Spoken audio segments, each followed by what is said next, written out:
Hello and welcome back to the channel.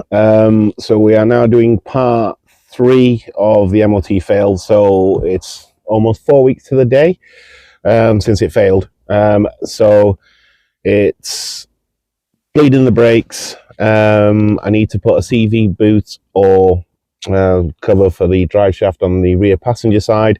I need to button up the one on the driver side, and I also need to clear an airbag light. And then hopefully, fingers crossed, it will pass. So let's get to it.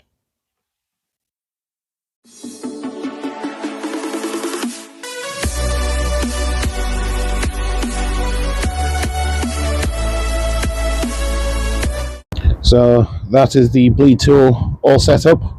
I did learn a lesson from BWSTT, which was very valuable information. They're on a V6 at least anyway. I don't know if it's the same for the 225, but make sure the tyre pressure is only at 10-12 psi.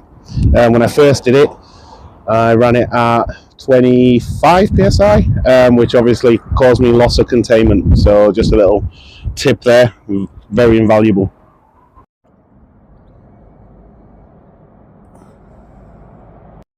So bleeding the brakes, you have to start from the furthest point from the reservoir. So the furthest point is the rear passenger in the UK. In Europe it would.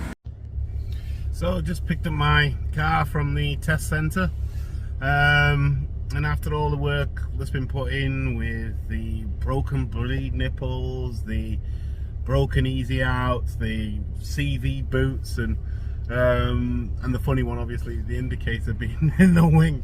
But yeah, it passed. No advisories, which is fantastic. So it's good to go.